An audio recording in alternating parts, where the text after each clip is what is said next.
వాస్తవంగా తెలంగాణ రాష్ట్రంలో వేళ్ల మీద లెక్కబెట్టగలిగిన జాతీయ స్థాయి నాయకులలో వెంకటస్వామి గారు ఒకరు. ఈ ప్రాంతం నుంచి జాతీయ స్థాయిలో పివి నరసింహారావు గారు, ఆ తర్వాత జాతీయ స్థాయిలో ఆ గుర్తింపు ఉన్నది కాకా వెంకటస్వామి గారికి.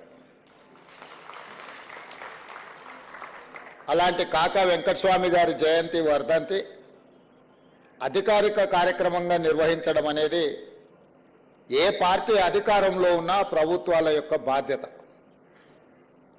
సరే, గతంలో ఉన్నవాళ్ళు మరి కాకను కాంగ్రెస్ పార్టీ కోణంలో చూసినరో లేదా వాళ్ళ ఉద్దేశంలో కాకా గారిని ప్రజల నుంచి దూరం చేయాలన్న ఆలోచనలో నాకు తెలియదు.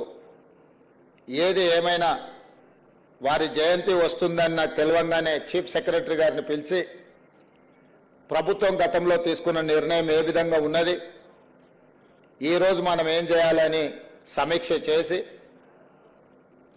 ఆ సమీక్షలో కాకా వెంకటస్వామి గారి జయంతి వర్ధంతిని తెలంగాణ రాష్ట్ర ప్రభుత్వం అధికారికంగా నిర్వహించాలని నిర్ణయించిందని చేయండి అని చెప్పి అధికారులకు ఆదేశాలు ఇవ్వడం జరిగింది. ఆ తర్వాత నా దృష్టికి వచ్చింది, మిత్రులు వివేక్ గారు కూడా లేఖ రాసింది, ఈ విషయాన్ని ప్రభుత్వం పరిగణలోకి తీసుకో. నేను మీ అందరితో చేసే మనవి ఏంది అంటే, ఇది ఎవరో గుర్తు చేయాల్సిన బాధ్యత కాదు, బాధ్యతాయుతంగా వ్యవహరించాల్సిన సందర్భం. కుర్చీలలో కూర్చోవచ్చు, అది నేను కావచ్చు, లేకపోతే నాకంటే ముందున్న వాళ్ళు కావచ్చు. నాకంటే ముందున్న వాళ్లకు రాజకీయంగా ఇక్కడ చాలామందికి తెలిసి ఉండొచ్చు, లేదా చాడ వెంకటరెడ్డి గారు చాలా ఎక్కువ ప్రత్యక్ష సాక్షులు అనుకుంటున్నా నేను. 2004 ఎన్నికల సందర్భంగా ఆ రోజు బలంగా ఉన్న తెలుగుదేశం పార్టీని ఎదుర్కోవాలి అని అంటే కాంగ్రెస్ పార్టీ ఎన్నికలకు వెళ్లే సందర్భంలో డాక్టర్ వైఎస్ రాజశేఖర రెడ్డి గారి పాదయాత్ర తర్వాత తెలంగాణ, ఆంధ్రప్రదేశ్ రాష్ట్రాలలో ఒక అద్భుతమైన వాతావరణం కాంగ్రెస్ పార్టీకి అనుకూలంగా మారింది. ఆ సందర్భంలో కొత్తగా వచ్చిన రాజకీయ పార్టీకి పెద్దగా ప్రాతినిధ్యం లేకపోయినా తెలంగాణ అంశానికి ఉన్న ప్రాధాన్యతను దృష్టిలో పెట్టుకొని తెలంగాణ రాష్ట్రం అనే ఆలోచన, తెలంగాణ రాష్ట్ర ఏర్పాటు ప్రక్రియ మరుగున పడకూడదు, ఇది భవిష్యత్తుకు ఉపయోగపడాలి అని ఆ రోజు కాకా వెంకటస్వామి గారు ప్రణబ్ ముఖర్జీ గారిని, శ్రీమతి సోనియా గాంధీ గారిని ఒప్పించి 10 సంవత్సరాల అధికారం అనుభవించిన పార్టీకి పొత్తులో భాగస్వాములను చేసి 42 సీట్లు ఇప్పించి 25 ఎమ్మెల్యేలు, 5 మంది ఎంపీలను ఇవ్వడానికి కాకానే ప్రధాన కారణం అన్న సంగతి ఆ రోజు ప్రత్యక్ష రాజకీయాలలో ఉన్న వాళ్ళకు కానీ ఆనాడు రాజకీయాలను ప్రత్యక్షంగా పరిశీలించిన వాళ్ళకు తెలుసు. ఎందుకంటే ఆ 2004 ఎన్నికలలో రాజకీయాలను నిశితంగా ఆ రోజు నేను గమనిస్తున్నా. ఈ పరిణామాలు ఏ విధంగా పరిణతి చెందబోతున్నాయి, ఈ పరిణామాలు తెలంగాణ రాష్ట్ర ఏర్పాటు ప్రక్రియకు ఏ విధంగా సహకరించబోతున్నాయి, ఇందులో ఎవరెవరు ఏ బాధ్యత నెరవేర్చబోతున్నారు అని చెప్పి ఆ రోజు నేను నిశ్చితంగా గమనించిన. నేను గమనించిన దాని ప్రకారం ఆనాడు ఇప్పుడు గొప్పలు చెప్పుకునే వాళ్లకు 25 ఎమ్మెల్యే సీట్లు గెలవడానికి, 5 పార్లమెంట్ సీట్లు గెలవడానికి కాకా వెంకటస్వామి గారు అందించిన సహకారం ఎంతో, వారి వల్ల బలపడి రాష్ట్రంలో ప్రభుత్వం వచ్చిన తర్వాత వారి జయంతి వర్ధంతులను అధికారికంగా నిర్వహించాల్సిన వాళ్ళు అసూయతోనో ద్వేషంతోనో నిర్వహించకుండా వదిలేసిండ్రు. అందుకే కాంగ్రెస్ పార్టీ అధికారంలోకి వచ్చిన వెంటనే కాకా ప్రజల ఆస్తి, పేదోళ్ల ధైర్యం, నిలువ నీడ లేని వాళ్లను ఆదుకోవడానికి, అండగా నిలబడడానికి, నగరానికి ఉద్యోగ ఉపాధి అవకాశాల కోసం ఎవరొచ్చినా ఎక్కడో ఒక ప్రభుత్వ స్థలంలో వాళ్ళు ఉండడానికి అవసరమైన ఏర్పాటు నాకు తెలిసినంత వరకు ఆ రోజుల్లో కాకా వెంకటస్వామి గారు 80,000 మందికి గుడిసెలకు నిలువ ఆధారము, నీడనిచ్చిండు అని చెప్పి లెక్కలు చెప్తున్నాయి. ఇవాళ ఒక్క ఇందిరమ్మ ఇల్లు ఇప్పిస్తేనే 100 సార్లు చెప్పుకుంటాం మనం. లేదా డబల్ బెడ్రూమ్ ఇల్లు ఇచ్చినోడైతే మన జీవితాల్లోనే బాగు చేసినట్టుగా మనకు మొత్తం వండించినట్టు వార్చినట్టు తినిపించినట్టు ఇవాళ గొప్పలు చెప్పుకుంటారు. కానీ 80,000 ఇండ్లు పేదోళ్లకు హైదరాబాద్ నగరంలో ఇప్పించిన కాకను మర్చిపోవడం అనేది అది వాళ్ళ బాధ్యత రాహిత్యానికి ఒక ఉదాహరణ. అదేవిధంగా సింగరేణి గురించి మిత్రులందరూ చెప్పాను. సింగరేణి దివాలా తీసి సింగరేణి మూతపడే సందర్భంలో కార్మికులను ఆదుకోవాలన్న ఆలోచన, కార్మికులను బ్రతికించాలన్న కోరిక, పట్టుదల సింగరేణికి 450 కోట్ల రూపాయలు ఆ రోజుల్లో అప్పు ఇప్పించి సింగరేణి సంస్థను కాపాడి ఇవాళ వేలాది కుటుంబాలు, లక్షలాది మంది ఆధారంగా దాని మీద ఉన్న వాళ్ళని అందరినీ కూడా ఈ రోజు వాళ్ళ ఇళ్లలో దీపం ఉంది, ఆ కుటుంబంలో బుక్కడి బువ్వ తింటున్నారు అని అంటే కాకా గారి కృషి అని చెప్పి మనం ఈరోజు మాట్లాడుకోవాల్సిన అవసరం ఉన్నది. ఇదే కాదు, జాతీయ స్థాయిలో పండిత్ జవహర్లాల్ నెహ్రూ గారిని చాచా అంటే తెలుగు రాష్ట్రాలలో అదే స్థాయిలో కాకా అని గుర్తింపు ఉన్నది గడ్డం వెంకటస్వామి గారికి. రెండవది, ఎమర్జెన్సీ తర్వాత ఎన్నో విపత్కర పరిస్థితులను ఎదుర్కొని కాంగ్రెస్ పార్టీ తీవ్రమైన రాజకీయ ఒడిదుడుకులను ఎదుర్కొంటున్న సందర్భంలో కాంగ్రెస్ పార్టీ జాతీయ కార్యాలయాన్ని ఎక్కడ పెట్టాలని చర్చ జరుగుతున్నప్పుడు కాకా వెంకటస్వామి గారు ఇందిరాగాంధీ గారి దగ్గరికి వెళ్ళి నా ఇల్లునే కాంగ్రెస్ పార్టీ జాతీయ కార్యాలయంగా మార్చండి అని చెప్పి వారు ఇల్లు ఇచ్చిండ్రు. 1977 నుంచి ఈనాటి వరకు ఆనాడు కాకా వెంకటస్వామి గారి ఇల్లే ఈ రోజుకు కాంగ్రెస్ పార్టీ జాతీయ కార్యాలయంగా కొనసాగుతుందన్న సంగతి ఈడున్న చాలా మందికి తెలవాల్సిన అవసరం ఉన్నది. కాకా వెంకటస్వామి గారికి, ఇందిరాగాంధీ గారి కుటుంబానికి సన్నిహిత సంబంధాలు, కాంగ్రెస్ విధానాలు, సిద్ధాంతాలే కాదు, ఆ కుటుంబం మధ్యలో ఒక బలమైన అనుబంధం ఉన్నది. అదే కాదు, ఈరోజు జాతీయ కాంగ్రెస్ పార్టీ అధ్యక్షుడుగున్న మల్లికార్జున్ ఖర్గే గారు వెంకటస్వామి గారి సమకాలికులు. వెంకటస్వామి గారు ఉన్నత స్థాయిలో ఉన్నప్పుడు వారు కర్ణాటక రాష్ట్రంలో కాంగ్రెస్ రాజకీయాలలో మంత్రిగా ఉన్నారు. ఎప్పుడు వారిని కలిసినా, వారు ఎప్పుడు హైదరాబాద్కు వచ్చినా తప్పకుండా వెంకటస్వామి గారిని గుర్తు చేసుకుంటారు. ఆయన చెప్తారు, अरे मैं हमेशा आता था जी हैदराबाद को, कभी भी आए तो चिकड़पल्ली जाके उनके घर में मैं खाना खा के वहां से निकलते थे. जब मैं गुलबर्गा जाना है तो भी उनके घर पे जाके उनसे मिलकर మీ వాళ్ళ మీ అన్నదమ్ముల ఎవరో నాకు చాలా సంబంధం, कैसा है उन्होंने అంటే నేనన్నా ठीक ठाक है साहब, मगर विवेक साहब तो अपने साथ में नहीं है बोल के बोला मैं. अरे ऐसा कैसे तुम बात करो, मैं बात कर दूं. अरे వెంకటస్వామి గారి కొడుకు మన మీద కోపం ఎట్లా వస్తుంది, బయట ఎట్లా ఉంటాడు, లా ఉస్కో అని నాకు చెప్పిండు. అప్పుడు నేను వివేక్ అన్నాను, సరోజక్కను పోయి కలిసి, వంశీని కలిసి, అయ్యా ఈ కాంగ్రెస్ పార్టీ మీ కుటుంబం మీద కోపం వస్తే బయటకు పోవద్దు, మీరు ఈ కుటుంబంలో ఉండాలి. కాంగ్రెస్ పార్టీ మల్లికార్జున్ ఖర్గే గారు నాకు చెప్పిండ్రు మీతో మాట్లాడి కాంగ్రెస్ పార్టీకి తీసుకురా అని. మీరు రాండి, ఈ పార్టీలో మనకందరికీ మంచి జరుగుద్ది, ప్రజలకు మేలు జరుగుద్ది, మీకు నాకు మేలు జరిగినా జరగకపోయినా, లాభం ఉన్నా లేకపోయినా తెలంగాణ 4 కోట్ల రాష్ట్ర ప్రజలకు మేలు జరుగుతుంది, మీరందరూ కూడా రావాలి అని చెప్పి వాళ్ళందరినీ కాంగ్రెస్ కుటుంబంలో కలిపి మొన్న జరిగిన ఎన్నికలలో, అది శాసనసభ కావచ్చు, పార్లమెంట్ కావచ్చు, అన్నిట్లలో వారికి వచ్చిన అవకాశాలను వారు సద్వినియోగం చేసుకున్నారు. వెంకటస్వామి గారి కుటుంబంనే కాకుండా సమర్థతతో వాళ్ళు నిరూపించుకొని ప్రజాప్రతినిధులుగా ఎన్నికైనరు. అందుకే ఈరోజు ప్రేమ్ సాగర్ రావు గారు ఎప్పుడు కలిసినా ఆదిలాబాదును అభివృద్ధి చేయాల్సిన అవసరం ఉంది, మీరు దత్తత తీసుకోండి అని నేను పిసిసి అధ్యక్షుడిగా ఆదిలాబాద్ వెళ్ళినప్పుడు వారు నాతో వేదిక మీద నుంచి చెప్పించింది. ఈరోజు నేను మీకు స్పష్టంగా ఆదిలాబాద్ జిల్లా పెద్దపల్లి పార్లమెంట్ ప్రాంతానికి సంబంధించిన అభివృద్ధి కార్యక్రమాలకు మొదటి ప్రాధాన్యత ఇవ్వడమే కాకుండా బట్టి విక్రమార్క గారు చెప్పినట్టు ప్రాణహిత చేవెళ్లకు డాక్టర్ బాబాసాహెబ్ అంబేద్కర్ గారి పేరు కూడా వెంకటస్వామి గారి సూచన మేరకు ఆ రోజు పెట్టడం జరిగింది. కానీ ఆ తర్వాత వచ్చిన ప్రభుత్వాలు డాక్టర్ బాబాసాహెబ్ అంబేద్కర్ గారి పేరు మార్చి ప్రాజెక్టుల రీడిజైనింగ్ పేరు మీద 1,00,000 కోట్లు మింగేసి కట్టిన కాళేశ్వరం మన కళ్ళ ముందలే కట్టుడు కూలుడు 2 జరిగిపోయినాయి. ఒకవేళ ఇప్పుడు ఉంటే కూలిపోయిన దాన్ని ఎత్తిపోయడానికి కూడా మళ్ళీ అదే కాంట్రాక్టర్కు కాంట్రాక్ట్ ఇచ్చి మళ్ళీ 10,000 కోట్లు దిగమింగటోళ్ళు. ఇవాళ అందుకే తుమ్మిడి హెట్టి దగ్గర ఏదైతే ప్రాణహిత చేవెళ్ళ మొదట్లో డిజైన్ చేసిండ్రో తప్పకుండా ప్రాజెక్టును నిర్మాణం చేయడమే కాకుండా ఆదిలాబాద్ జిల్లాకు నీళ్లు ఇచ్చే బాధ్యత కాంగ్రెస్ పార్టీ తీసుకుంటుంది. డాక్టర్ వైఎస్ రాజశేఖర రెడ్డి గారు జలయజ్ఞంలో భాగంగా ప్రారంభించిన ప్రాణహిత చేవెళ్ళ ఆ రోజు వెంకటస్వామి గారి ఆలోచన, వారు ప్రభుత్వాన్ని ఇంతకుముందే బట్టి విక్రమార్క గారు చెప్పినట్టు వారు ఎంతో ఆలోచన చేసి ఆదిలాబాద్కు మేలు జరగాలని ఆ కార్యక్రమం కోసం వారు పట్టుబట్టారు. ఈరోజు ఆ కార్యక్రమాలను కొనసాగించాల్సిన బాధ్యత మన అందరి మీద ఉన్నది.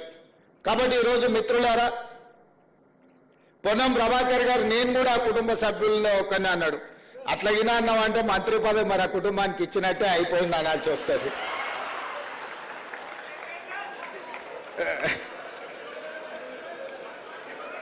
ఓకేనా? సో అందుకే ఈరోజు రాష్ట్ర ప్రభుత్వంలో తీసుకోబోయే నిర్ణయాలలో కాకా వెంకటస్వామి గారి కుటుంబం యొక్క పాత్ర క్రియాశీలకంగా ప్రముఖంగా ఉంటుంది. ఇది పార్టీ యొక్క ఆలోచన. తప్పకుండా ఆదిలాబాద్ ప్రాంత అభివృద్ధికి తెలంగాణ రాష్ట్రంలో ప్రభుత్వం అమలు చేసే సంక్షేమ అభివృద్ధి కార్యక్రమాలకు వాళ్ళ నుంచి సంపూర్ణమైన సహకారం తీసుకోవడం జరుగుతుంది. వారు ఒక స్ఫూర్తి కాకా వెంకటస్వామి గారు. కాకా వెంకటస్వామి గారికి ఆస్తులకు మాత్రమే వాళ్ళు వారసులు. వారి ఆలోచన విధానానికి, పేద ప్రజలకు సేవ చేయాలన్న ఆలోచనకి మనందరం కూడా వారసులమే. వారి ఆలోచనతోని రాష్ట్ర ప్రభుత్వం నడవాలి అనేది నా ఆకాంక్ష. పేదలకు అండగా నిలబడ్డప్పుడే మన పట్ల ప్రజలు సానుభూతి చూపిస్తారు. అందుకే ఈరోజు నేను స్పష్టంగా మూసి పరివాహక ప్రాంతంలో ఉన్న పేదలకు ఒక మాట ఇవ్వదలుచుకున్నా. మిమ్మల్ని ఎవరిని నిర్వాసితులను చేయము, మిమ్మల్ని అనాథలను చేయము. తప్పకుండా మిమ్మల్ని ఆదుకునే విధంగా మీకు ప్రత్యామ్నాయం ఏర్పాట్లు చేసే బాధ్యత రాష్ట్ర ప్రభుత్వం తీసుకుంటుంది. మూసి రివర్ బెడ్లో ఉన్న కష్టాలలో ఇక్కడికి వచ్చి ఆ మూసి మురికిలో దోమలకు అక్కడుండే కాలుష్యమైన వాతావరణంలో కూడా ఉంటున్నారు, నివసిస్తున్నారు. అంటే నిజంగా వాళ్ళు అత్యంత నిరుపేదలు. ఏ ఆదరణ లేక ఏమి చేయాలనో తెలియకనే వాళ్ళు అక్కడ నివసిస్తున్నారు. బఫర్ జోన్లో ఉన్న వాళ్ళు కూడా డబ్బులు ఉన్న వాళ్ళు కాదు, వాళ్ళు పేదవాళ్ళు. అందుకే మూసి రివర్ బెడ్లో ఉన్న వాళ్ళకి కానీ బఫర్ జోన్లో ఉన్న వాళ్ళకి కానీ తప్పకుండా రాష్ట్ర ప్రభుత్వం ప్రత్యామ్నాయం చూపిస్తుంది. పేదలకు నిల్వ నీడనివ్వడానికి ఒక నిర్ణయం తీసుకున్న కాకా వెంకటస్వామి గారి జయంతి సందర్భంగా నేను చెప్పదలుచుకున్నా, మీరు ఎవరైనా రెచ్చగొడితే వారి మాటలు నమ్మకండి. ప్రభుత్వానికి ఒక స్పష్టమైన విధానం ఉంది. ప్రభుత్వం మిమ్మల్ని ఆదుకుంటుంది. వాళ్ళు వీళ్ళు వచ్చి మాటలు చెప్పిన వాళ్ళు వాళ్ళ ఫామ్ హౌస్లను కాపాడుకోవడానికి మిమ్మల్ని ముసుగుగా రక్షణ కవచంగా వాడుకుంటున్నారు తప్ప మీ ప్రయోజనం కోసం కాదు. ఈ రోజు ఆ మాట్లాడే వాళ్ళందరికీ నేను సూచన చేస్తున్నా, ఈ పేదలకు ఏం చేద్దామో సలహా ఇవ్వండి. ఇండ్లు ఇద్దామా, ప్రత్యామ్నాయంగా డబ్బులు ఇద్దామా, ప్రత్యామ్నాయంగా వాళ్ళకి ఏమైనా స్థలాలు ఇండ్ల పట్టాలు ఇద్దామా, లేకపోతే హైదరాబాద్ నగరంలో చాలా ప్రభుత్వ జాగాలు ఉన్నాయి, అక్కడ వీళ్ళకి ఏం ప్రత్యామ్నాయం చేద్దామో మీరు సూచన చేయండి. ఏది మాట్లాడినా ప్రత్యామ్నాయం చెప్పరు. అది మాత్రం చేయొద్దు, వీళ్ళని మాత్రం కదిలియొద్దు. ఎక్కడున్నది అక్కడనే ఉండాలి, ఎట్లున్నది గట్లనే ఉండాలి. చెరువులు, వాగులు, మీకు నాలాలు మూసి ఇవన్నీ మూసుకపోతే నీళ్ళు ఎక్కడికి పోతాయి? ఆ నీళ్ళే ఇప్పుడొచ్చే బుల్డోజర్ కాదు, నీళ్ళు వచ్చే ఆ నీళ్ళే బుల్డోజర్గా మారి మనల్ని ముప్పెట కమ్మేసినప్పుడు ఈ నగరమే మాయమైపోతుంది. 1908లో నిజాం నవాబు ఉన్నప్పుడు వచ్చిన ఉప్పెన వేలాది మంది ప్రాణాలను బలి తీసుకున్నది. అందుకే ఆ రోజుల్లో మోక్షగుండం విశ్వేశ్వరయ్య అని ఒక గొప్ప ఇంజనీర్గా పెట్టి అనంతగిరి కొండల్లో నుంచి బయలుదేరిన మూసా, ఈసా నదులను ఒడిసి పట్టి ఉస్మాన్ సాగర్, హిమాయత్ సాగర్ ప్రాజెక్టులు కట్టి హైదరాబాదు నగరాన్ని గొలుసుకట్టు చెరువులుగా నిర్మించి ఈ హైదరాబాదు నగరాన్ని కమ్మేస్తున్న వరదల్ని, నీటి ప్రమాదాలను 100 సంవత్సరాల క్రితమే నిజాం గుర్తించి వాటిని నిర్మించింది. తద్వారా హైదరాబాదు నగరం ఒక విశ్వనగరంగా అభివృద్ధి చెందింది. మరి ఇవాళ అట్లాంటి విశ్వనగరంలో చెరువులు, కుంటలు, నాలాలు మూసి మొత్తం మూసుకుపోయి కొంతమంది ధనవంతులు ఆక్రమించుకొని, కొంతమంది పేదవాళ్ళు ఆక్రమించుకొని మూసుకొని పోతే మన బతుకులు పూర్తిగా ఆగమైపోతాయి. ఈ నగరం నీటి ప్రమాదం నుంచి కాపాడాలి, నగరం తాగునీటి సమస్యల నుంచి కాపాడాలి. బెంగళూరు సిటీలో ఈరోజు తాగనీకి నీళ్లు లేవు, నగరమే ఎండిపోయే పరిస్థితి మన ఎండాకాలం చూసిరు. తెలంగాణలో కూడా గోదావరి, కృష్ణ మన కరువు వల్ల ఎండిపోతే తాగునీటి సమస్యను ఉస్మాన్ సాగర్, హిమాయత్ సాగర్, హైదరాబాద్ నగరానికి తాగునీళ్ళు ఇచ్చి ఆదుకున్నది. అందుకే ఈరోజు ఈ వేదిక మీద నుంచి నేను పేదలకు ఒకటే విజ్ఞప్తి చేస్తున్నా, మీ మంచి కోసం ఈ ప్రభుత్వం ఆలోచన చేస్తుంది, బ్రహ్మాండమైన ప్రణాళికలు తీసుకొని వస్తుంది. మూసీలో ఉన్న వాళ్ళు ఎవరు ఆందోళన చెందాల్సిన అవసరం లేదు. చెరువుల్లో, ఎఫ్టీఎల్లో, బఫర్ జోన్లో ఉన్నవాళ్ళు మిమ్మల్ని ఏ రకంగా ఆదుకోవాలనో ప్రభుత్వానికి సూచన చేయండి. ఈరోజు మీ దగ్గరకు వచ్చి కలిసి మీ సానుభూతి పొందాలను, లేకపోతే మిమ్మల్ని అడ్డం పెట్టుకొని వాళ్ళ ఆస్తులను కాపాడుకోవాలనుకుంటున్న వాళ్ళ కుట్రలను మీరు ఆలోచన చేయండి. వాళ్ళని కూర్చోబెట్టి అడగండి. నేను ప్రభుత్వ అధికారులను అక్కడికి పంపిస్తా. అక్కడ ఉన్న ఇళ్ళున్న వాళ్ళను, ఇండ్లు కోల్పోతున్న వాళ్ళను, మూసీ రివర్ బెడ్లో ఉన్న వాళ్ళను, మూసీ బఫర్ జోన్లో ఉన్న వాళ్లకు మీరే అధికారులను కూర్చోబెట్టి ఏ నష్టపరిహారం ఇద్దామో సూచన చేయండి. అదే తీర్మానం అసెంబ్లీలో చేద్దాం. మీరు కాళేశ్వరం మింగడానికి 1,00,000 కోట్లు మీ యొక్క కుటుంబమే మింగింది కదా. ఈ మూసీలో ఉన్న వాళ్ళందరినీ ఆదుకుంటే కూడా 10,000 కోట్లు కావు. ఒకవేళ 10,000 కోట్లు పేదల కోసం ఖర్చు పెట్టడానికి ప్రభుత్వానికి మన దరిద్రం ఉందా? నేను స్పష్టంగా బీఆర్ఎస్, బీజేపీ నాయకులకు సూచన చేస్తున్నా. ముఖ్యంగా ఈటల రాజేందర్ గారికి, కేటీ రామారావు గారికి, హరీష్ రావు గారికి నేను సూచన చేస్తున్నా. మీరు ముగ్గురు రాండి సెక్రటేరియట్. నేను మా ఉప ముఖ్యమంత్రి గారు కూర్చుంటాం. అధికారులు అందరినీ పిలిపిస్తా. ప్రణాళికలన్నీ ప్రజలకు చూపిద్దాం. ప్రజల్ని ఎట్లా ఆదుకుందాం, ఎట్లా బాగు చేద్దామో చెప్పండి. ప్రత్యామ్నాయంగా వాళ్ళకి మంచి ఇల్లు కట్టిద్దామా, లేకపోతే నష్టపరిహారం ఇద్దామా, వాళ్ళు బాగా పనిచేసుకోవడానికి ఉపాధి కల్పిద్దామా, వాళ్ళ పిల్లలు చదువుకోవడానికి మంచి పాఠశాలలు నిర్మిద్దామా, వాళ్ళ ప్రత్యామ్నాయం ఏం చేద్దామో చెప్పండి. లేదు అంటే ఇట్లనే వదిలేసి మూసేద్దాం, అది కూడా చెప్పండి. చెరువులు పోయి, కుంటలు పోయి, నాలాలు పోయి, మూసి కూడా పోయిందంటే రేపు అనంతగిరి కొండల్లో నుంచి వచ్చే ఈ వరదను, ఈ ఉప్పెనను ఏ రకంగా హైదరాబాద్ నగరం భరిస్తుందో చెప్పండి. ఇవాళ ఎక్కడైనా 1200, 1400 ఫీట్లు బోర్ వేయకుంటే ఎక్కడన్నా నీళ్ళు వస్తున్నాయా? మరి హైదరాబాద్ నగరం మొత్తం కాంక్రీట్ జంగిల్ అయిపోయింది.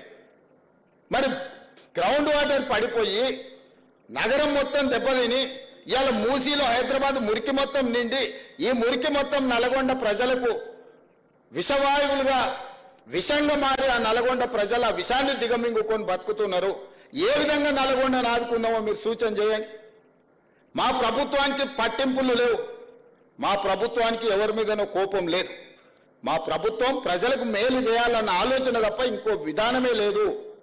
అందుకే ఈటల రాజేందర్ గారికి నేను సూచన చేస్తున్నా. సబర్మతి రివర్ ఫ్రంట్ నరేంద్ర మోడీ గారు గుజరాత్లో కట్టుకున్నారు. 64,000 కుటుంబాలను తరలించిండు. అందులో 16,000 మందికే నష్టపరిహారం ఇచ్చిండు. నరేంద్ర మోడీ గారు గుజరాత్ను బాగు చేసుకోవడానికి సబర్మతి రివర్ ఫ్రంట్ కడితే ఈటల రాజేందర్ గారు సపోర్ట్ కొడుతున్నారు. మా మోడీ గారు చూడండి గుజరాత్ మోడల్ ఎట్లా డెవలప్ చేసిండని. మరి అదే సబర్మతి రివర్ ఫ్రంట్, అట్లాంటిదే మూసీ రివర్ ఫ్రంట్ హైదరాబాద్లో కట్టుకుంటే రాజేందర్కి వచ్చిన కష్టమేంది, దుఃఖమేంది నాకు అర్థం కాలే. రండి రాజేందర్ గారు, గత ప్రభుత్వంలో జీవోలు ఇచ్చారు. 2019లో మూసీలో ఉన్న ఆక్రమణలు తొలగించాలని జీవో ఇచ్చారు. మీరు అప్పుడు మంత్రే కదా, మీరు ఆ ప్రభుత్వంలో మంత్రే కదా. మరి ఈరోజు నేను ఒక సూటిగా అడుగుతున్నా, ఏం చేద్దామో చెప్పుండ్రి, ప్రత్యామ్నాయం చెప్పుండ్రి. ఈ పేదలను ఎట్లా ఆదుకుందామో చెప్పుండ్రి. వాళ్ళందరూ ఆస్తులు ఉండిపోయి మూసీలో కట్టుకోలే, వాళ్ళ వాటర్ వ్యూ కోసం కట్టుకోలే, బతకలేని పరిస్థితుల్లో వాళ్ళు అక్కడికి పోయి ఉన్నారు. వాళ్ళు ఎట్లా బతికించుకుందామో చెప్పుండ్రి. అందుకే ఈరోజు మా బట్టి విక్రమార్క గారికి నా విజ్ఞప్తి, పొన్నం ప్రభాకర్ గారు ఎనివే హైదరాబాద్ ఇన్ఛార్జ్ మినిస్టర్, ముఖ్యమైన వాళ్ళందరినీ పిలిచి మీరు చర్చలు ప్రారంభించండి అన్న. వాళ్ళ సూచనలు తప్పకుండా స్వీకరిద్దాం. ఈ పేదోళ్ళని ఎట్లా ఆదుకుందామో చెప్తాము. కాక వెంకటస్వామి గారినే స్ఫూర్తిగా తీసుకుందాము. హైదరాబాద్ నగరానికి వలస వచ్చి ఉద్యోగ ఉపాధి దొరక్క మూసీలో కలుషితమైన వాతావరణంలో బ్రతుకుతున్న వాళ్లకు ఒక మంచి జీవితానికి, వాళ్ళకు ఒక మంచి వసతులు కల్పించడానికి అవసరమైన ప్రణాళికలు మీరు సిద్ధం చేయండి. ఈ ప్రభుత్వం అది అమలు చేస్తుంది. వాళ్ళు దోపిడీ చేసిన దాంట్లో ఒక 10% పెడితే వీళ్ళ జీవితాలు బాగుపడతాయి. 1500 కోట్లు ఇవ్వాలి వాళ్ళ బ్యాంకులు ఉన్నాయి, టీఆర్ఎస్ పార్టీ బ్యాంకులు. ఒక 500 కోట్లు ఇయ్యరే, అందరికీ ఇంత తలాయిని వంచి పెడదాము. 1000 ఎకరాల గజ్వేల్లో ఫామ్ హౌస్ ఉంది. 1000 ఎకరాలలో ఒక 500 ఎకరాలు అందరికీ ఇందిరమ్మ ఇల్లు కట్టిస్తా. అందులో నేను ఇల్లు కట్టించే బాధ్యత నాది. భూదానం నువ్వు చేయి చంద్రశేఖరరావు. పోనీ కేటీఆర్ నీకు 50 ఎకరాలు ఉంది జన్వాడల, ఓ 25 ఎకరాలు ఒక పక్కకి మంచిగా 10 అంతస్తులలో అందరికీ ఇందిరమ్మ ఇల్లు కట్టిస్తా ప్రభుత్వం నుంచి సొమ్ము పెట్టి. ఇవన్నీ మీరు దోసుకుంటూ వచ్చినాయి కదా. మీ తాత సంపాదించిన ఆస్తా కాదు కదా, మీ తాత ఇచ్చింది కాదు కదా. మీరు అందరూ 2009 కంటే మీరు నేలేదు. 2009 ఎన్నికలలో ఎలక్షన్ అఫిడవిట్ పెట్టారు కదా. 2005లో హరీష్ రావు ఎలక్షన్ అఫిడవిట్ ఉంది. 2004లో కేసీఆర్ అఫిడవిట్ ఉంది ఎలక్షన్ది. అక్కడి నుంచి వరుసగా తీసుకుంటూ మీ ఆస్తులు ఎట్లా పెరిగినాయో తెలుస్తాయి. మీ టీవీలు ఎట్లా వచ్చినాయి, పేపర్లు ఎట్లా వచ్చినాయి, ఆస్తులు ఎట్లా వచ్చినాయి, ఫామ్ హౌస్లు ఎట్లా వచ్చినాయి, పార్టీ ఆఫీసులు ఎట్లా వచ్చినాయి, ఇవన్నీ 1000 కోట్ల రూపాయల పెట్టుబడులు ఎట్లా వచ్చినాయి. తెలంగాణ ఉద్యమంలో పిల్లలందరూ చచ్చిపోతుంటే ఆస్తులన్నీ కోల్పోతుంటే మీ ఆస్తులు మాత్రం గుట్టలో పేరుకపోయినాయి. మీరు మాత్రం 25 ఎకరాలలో 1000 ఎకరాలలో ఫామ్ హౌస్లలో మీరు జమీందారులలాగా బతుకుతారు. తెలంగాణ నుంచి బతకడానికి వచ్చిన వాళ్ళు మూసి మురికిల్లే చచ్చిపోవాలా? ఏం వాళ్ళకు మంచి జీవన విధానం ఉండొద్దా? వాళ్ళ పిల్లలు చదువుకోవద్దా? వాళ్ళకు మంచి వసతులు కల్పించాల్సిన బాధ్యత ప్రభుత్వానికి లేదా? మంచి ప్రణాళిక తీసుకుందాం, కడదాం వాళ్ళ కోసం. అవసరమైతే రేస్ కోర్సును బయటకు తరలిద్దాము. సిటీ బయటకు రేస్ కోర్సు తరలిస్తే మలక్పేటలో 150 ఎకరాలు 200 ఎకరాలు ఉంది. ఈ పేదోళ్ళందరికీ అందులో ఇల్లు కట్టిద్దాము. అంబర్పేటలో ఉన్న పోలీస్ అకాడమీని ఊరు బయటకు తరలిద్దాము. 200 ఎకరాలు ఉంది అంబర్పేటలో. ఆ 200 ఎకరాలలో మూసి నది ఒడ్డు ఉన్న పేదోళ్ళందరికీ మంచి ఇల్లు కట్టిద్దామయా? ఏం ఇదంతా ప్రభుత్వం ఆస్తే కదా. పేదలకు మంచి చేద్దాం, మీరు వచ్చి సూచన చేయండి. దాని మీద ఒక కమిటీ వేస్తాం. దాంట్లో రాజేందర్ను పెడతాం, కేకేఆర్ను పెడతాం, హరీష్ రావును పెడతాం, పొన్నం ప్రభాకర్ గారిని కూడా అందులో పెడతాం. మీరు కలిసి మాకు ఇవ్వండి సూచనలు. ప్రతిపక్షానికి కూడా ఈ పేదలకు మేలు చేయడానికి ఒక కమిటీ వేద్దాం. బీజేపీ, బీఆర్ఎస్, ప్రభుత్వం అందరు కూర్చొని పేదోళ్ళకి ఏం చేద్దామో ఆలోచన చేద్దాము. ముందుకు రాండి. 10 ఏళ్ళ అనుభవం ఉందంటారు కదా మీకు ప్రభుత్వము మంత్రులుగా. మీ అనుభవం పేదోళ్ళ కోసం పెట్టుర్రు, మీ ఆస్తులు ఇవ్వకపోయినా సరే. కాబట్టి ఇక్కడ ఉన్న నా మిత్రులందరికీ ఒకటే, వాళ్ళు ఏదో సోషల్ మీడియా నిజంగా పోయినోనికి దుఃఖం ఉంటుంది. నాకు అర్థం కాదానే. ఓ పేదోడికి జీవితాంతం కష్టపడి కొనుక్కుంటానో కట్టుకుంటానో అది కూలిపోతే దుఃఖం ఉంటుంది. దుఃఖం ఎంత ఉంటుందంటే ఇంకా బతకడం కూడా దండుగా. ఈ భూమి ఇట్లా పగిలిపోయి అందులో కూరుకుపోయి చచ్చిపోయినా పర్వాలేదు, ఏంది బాధ అని ఉంటుంది. 20 ఏళ్ళ నుంచి ప్రతిపక్షంలో ఉన్న పేదోడు బాధ తెలియకుండానే నేను ఇంత దూరం వచ్చినా. కానీ ఆ బాధ ఉన్న పేదోళ్ళని ఎట్లా ఆదుకుందామో చెప్పండి అంటున్నా. బాధ తెలియకుండా మేము ఇక్కడికి రాలే. బాధ తెలిసి ఒక్కొక్క మెట్టు ఎక్కుకుంటా ఆ పేదలకు అండగా నిలబడుకుంటూ వచ్చినాము. పేదోళ్ళ కోసం కొట్లానే కమ్యూనిస్టులు వెంకటరెడ్డి గారు ఇక్కడ ఉన్నారు, కోదండరామ్ గారు ఇక్కడ ఉన్నారు, తెలంగాణ కోసం కొట్లున్నారు. వీళ్ళందరినీ కూర్చోబెట్టి మాట్లాడదాం రండి. ఏ ప్రణాళికతో ముందుకు పోదామో, బాగు చేద్దామో, మన నగరాన్ని బాగు చేసుకుందామో మీరు చెప్పండి. ఏది చేసినా అడ్డం పడి శనీశ్వరులాగా, శని కాలకే మూటలాగా ప్రభుత్వం ఏ కార్యక్రమం చేసినా, రైతు రుణమాఫీ చేసినవే 25 రోజుల్లో 18,000 కోట్ల రూపాయలు 22,22,663 మంది రైతులకు 2 లక్షల అప్పున్న ప్రతి రైతుకు మాఫీ చేసిన నేను.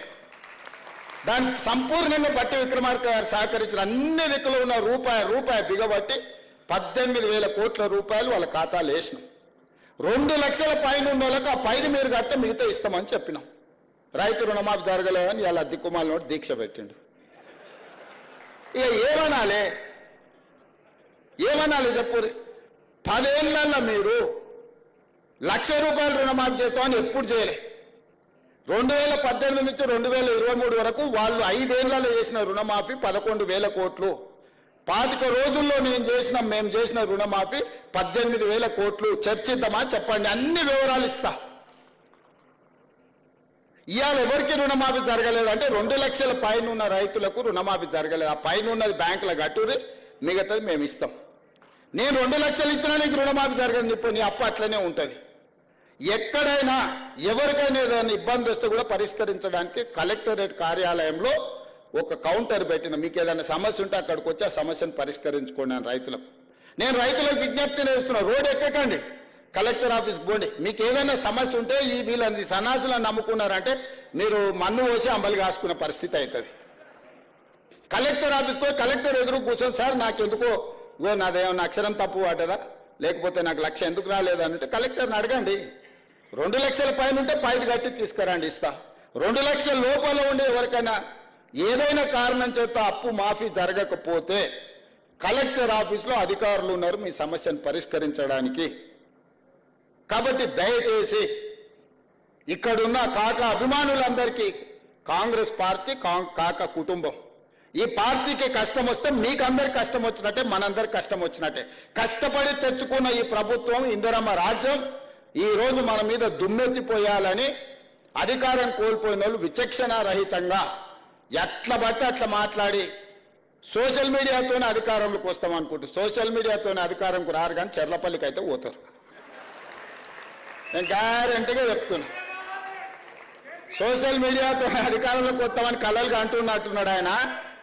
నువ్వు సోషల్ మీడియాతోనే అధికారంలో రావు, కానీ చిల్లర పనులు చేస్తే మాత్రం చెల్లపరులో చిప్పకూడు తింటావని నేను చెప్తూ, మనందరం కలిసికట్టుగా కాక స్ఫూర్తితో తెలంగాణ రాష్ట్రాన్ని అభివృద్ధి చేద్దామని తెలియజేస్తాం.